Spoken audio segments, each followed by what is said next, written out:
Hello and welcome back to Robinson Raceway, and today we're talking about how to turn standard Onco barrier track into something that looks good on an actual model.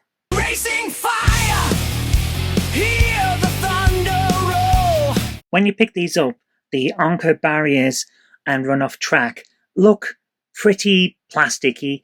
They're fine if you want to put them straight on your track and just use them. It will work, but I want something a little bit more than just stuff that will just work. I want these to look like they've been there for a while. We're going to be using some Chaos Black from Citadel to paint this bit. It's the barrier, and it's fairly flexible plastic, so hopefully this will stick to it. This is our first base coat, and then we can go over it with a metallic to give it a proper oomph.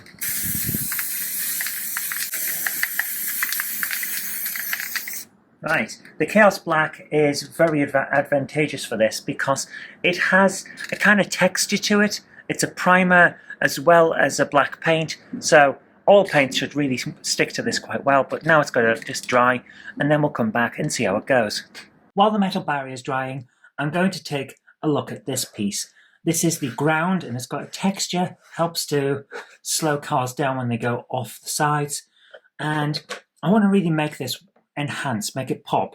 So I haven't decided yet. Do I want to use a brown shader or a black shader? I'm thinking, given that it's dirt, I'm going to go over with the brown first, the Scalextric Earth shade. Once that's dry, I might highlight certain bits to suggest oil leaks and things like that with the black one. I'm actually using the diorama base for a model railway project I'm doing on another channel, because, well, I'm going to paint over this anyway, so it doesn't really matter if it gets stained, and I don't want it to get onto the carpet or the tablecloth or anything like that. So, Scalextric Earth Shade from Citadel, excellent paints, really good shaders, and a special shading style brush. So just get a load of this onto here, and we are going to just paint this willy-nilly all over the place. The idea is to make this look mucky, make it look earthy, and highlight, actually it's not even highlighting, low light the recessed areas so that this all looks more real, because sand and grit and debris will not be a single colour. If you've ever looked at a race course, it is really not a single colour. So we're just going to go all over with this, make sure that all of it's nicely coated. Now brushing it with a different brush to give it a full going over and removing any lines that I can see so that it looks more natural. That seems to be working quite well.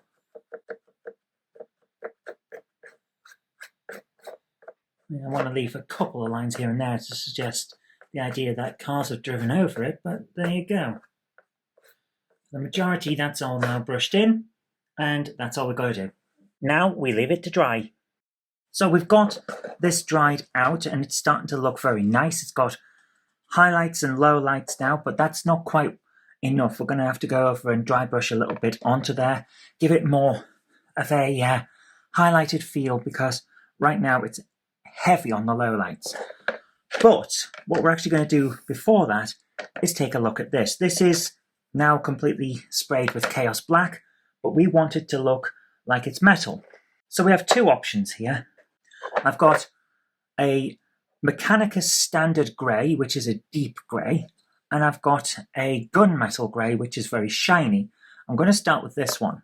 The idea being that if we dry brush with this and then darken it down and then go over with a little bit of this here and there, plus a little bit of silver, we'll have highlights, lowlights, and it'll look really good. So I'm going to grab a dry brushing brush. This is a specific type of brush. It's fairly flexible on the top, but rigid further down, and it goes like that. You go over very, very simply. So we're going to do this in a kind of loose style because that's what works best. We're going to need a little bit of tissue paper. So I'm going to shake up the Gunmetal Grey Lead Belcher from Citadel. We want a little bit on both sides. Take a little of that off, so we don't want too much. And now, tamp it down like that, so that there's not a lot on our brush. Now we're going to go in circular motions, so that we don't end up with lines. And already, you can see the effect it's having. We're starting to get a deep metallic look to it, but it's not as shiny and plasticky as the original colouring. Even when I'm putting on the metal, it looks far more real, far more like actual metal, and that's the effect I'm going for. So I'm just going to continue doing this until it's all done. Right, I've got the main dry brushing done, but I want to get some deeper parts of this coloured with a bit of paint as well. So I'm just going to add that and a drop of water to it. Maybe a little bit more of the paint, just to get a mix that isn't too thick, but isn't ridiculously watered down either. I want to get into the nooks and the crannies. But again, not entirely covering the whole thing. I don't want it to just be a different metallic paint covering the entire thing. I want it to look worn. So there you are.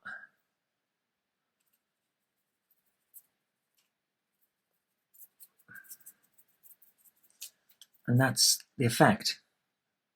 That's starting to look a lot more like actual metal, which is good.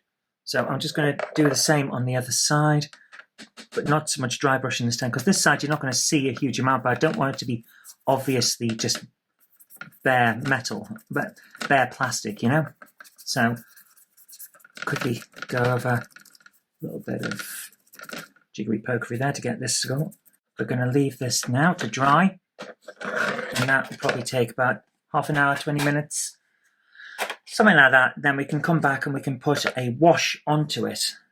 So now the metallic has managed to dry a bit, and it's starting to look like dirty metal, which is exactly what we want. We've got some bits of the black still coming through, which is exactly what I wanted. Now we're going to try and enhance some of these dips in the same way that we enhanced this. And this time we're going to be using the Nuln oil, which should really damp down these silvers and give us a dirty metal look. Just going to shake that up. And we're going to bring in the special brush that I was using before. This long, thin brush. It's slightly weathered at the ends, and kind of get that to come back together by just rubbing it like that. And we're going to just slather on the Nuln oil like this and really go to town in that crease. Now you won't notice a huge difference until it dries, and we're going to dry it by bringing it down like that, pulled down as if it's rained and the dirt and grime have gone downward because of the rain. That is important for realism. I also want a bit more in there and make it look like dirt and rain have washed down this. So I'm going to hold it on the piece that is not going to be seen too much. And we pull down like this. Very gentle lines, so that we get the idea that the rain pulling down is washing some of the dirt from the top to the bottom in nice straight rows. And as usual with this kind of dirt wash, we wanted to only go downward. I did make the mistake of doing a couple of upward movements there by getting the brush in the wrong position, but we'll work that out by just going back over, and there we go. Right, that needs to dry now. Can't do the second side like we did with the paint. Can't do that while it's doing this, so we're going to leave that to one side, and we're going to come back to these other pieces. I'm going to do that in a moment, but first of all, I want to really get in with some dirt in certain places.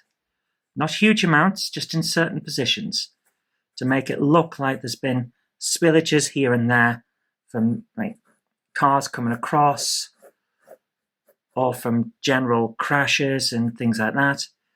The whole point is to give this a kind of uneven look. So individual areas aren't so much uniform, you know?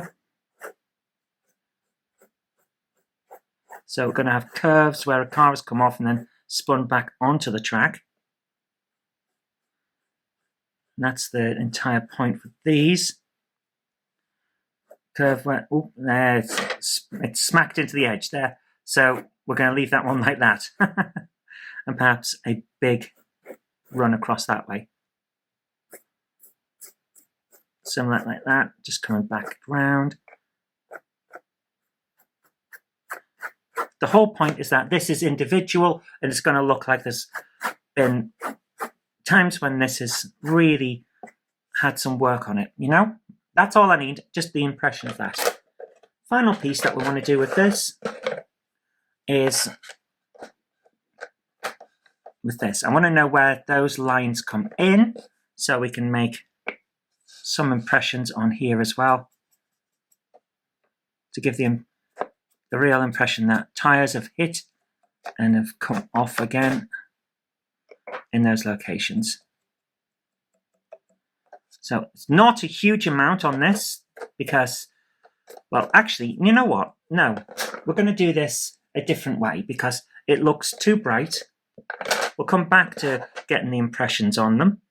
Looks too bright for what we're doing. So I'm going to get a thinner layer and just completely dirty this entire thing. Completely mucky it up so that this looks like it's been outdoors in the rain. The whole idea is that this is going to look grubby. It's going to have dirt and oils on it. Right, now we're going to try and make it in random directions so we can't really see what's been going on too much. Put that away, and now we'll draw it with the individual tyre tracks. So those particular directions, yeah, there we are. There are our dirt marks, specific areas, just to give it that proper look. Yeah, now it's got tyre marks.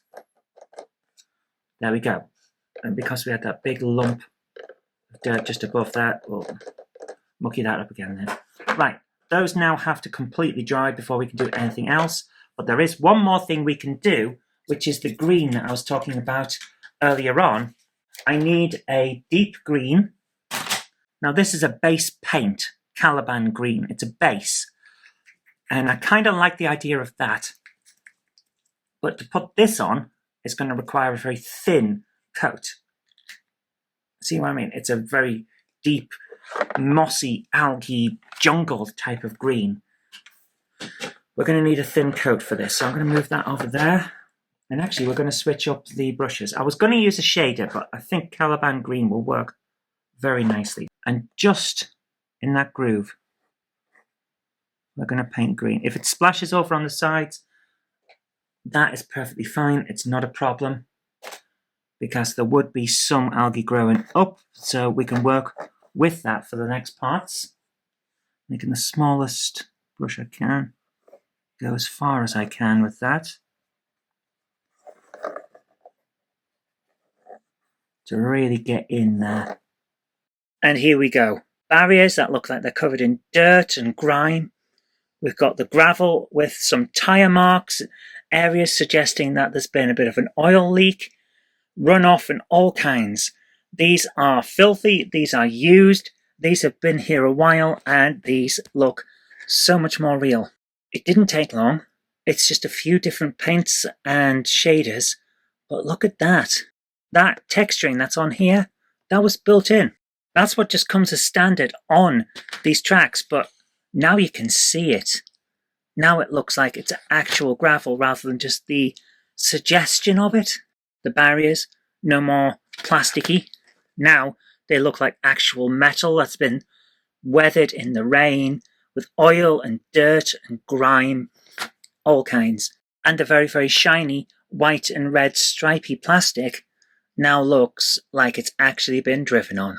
No longer very shiny plastic. Now this will fit in with your scenery and it'll look great. And there you go. Very, very simple, easy techniques to get this from this. And I think you can all agree this looks like it's been raced on. This looks like it's brand new. You could have both, but I'm preferring this one myself. That's all we got time for this time, so thank you so much for joining me. I hope you've enjoyed it as much as I have. But until next time, please remember to like, comment, and subscribe because it really does help the channel out. But I've been Zoe Kirk Robinson. You've been watching Robinson Raceway. See you next time. I'd like to give a big shout out to everyone who supports me on Patreon. Without you guys, I really couldn't continue making all of these shows. And if you'd like to join our fantastic Patreon heroes here, go over to patreon.com/Zoe Kirk Robinson. It really does help us out. Thank you so much, guys.